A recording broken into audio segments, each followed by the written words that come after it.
na nakakahadlang sa ating pong pagsamba sa ating Panginoon bago po dumating ang ating Panginoon. Ang sabi po sa banal na kasulatan, darating po ang panahon na ang kalaman ay lalago.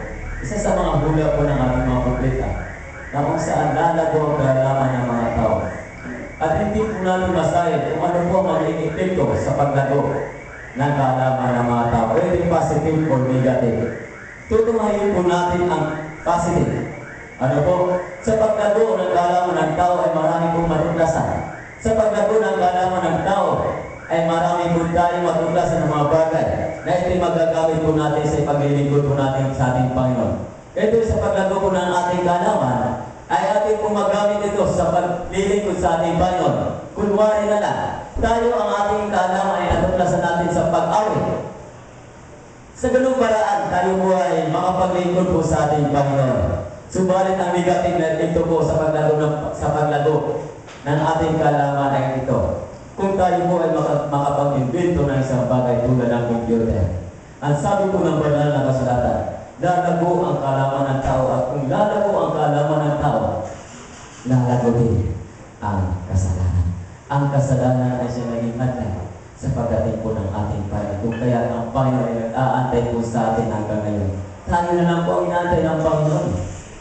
Alam niyo po, ang Panginoon handa na gusto pumunta po sa atin upang tayo iligtas. Upang tayo dalhin sa kanyang nihandagdanan. Subalit, ang kasalanan ay siya naging dahilan kung bakit ang ating Panginoon ay naghihintay pa rin. Ano po? Dahil sa paglago ng Panginoon, dahil sa paglago ng kaalaman, ay lalago din ang kasalanan. Ano po ang connection ng mga teknolohiya sa paglago ng kasalanan? Yan po, di ba po? Kung bakit, alam niyo po kung bakit na-invento yung lahat-lahat ng mga teknolohiya ngayon? Dahil sa kaalaman ng tao. At dahil sa paglago ng kaalaman ng tao, lalago din ang kasalanan. Tingnan po natin.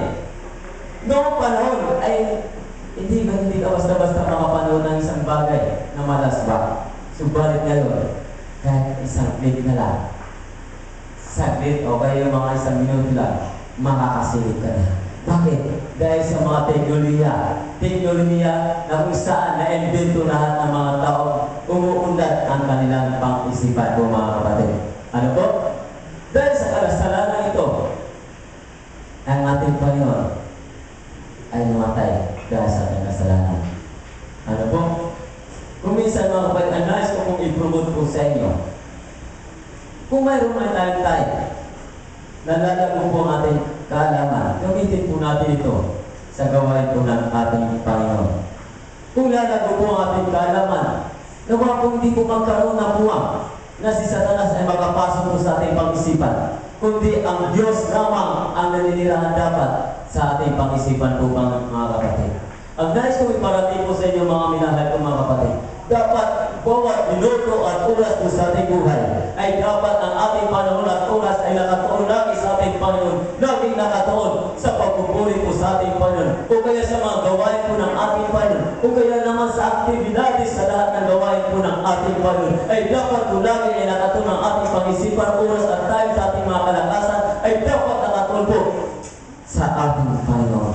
Darating po ang panahon, lalago ang kasalanan, subalit ang Diyos ay handa po mapagpatawad sa lahat ng ating kasalanan. Ari nawa sa pagdating po ng ating Panginoon ay wala pong maging handa sa kanyang pagdating. Ano po? At ngayon po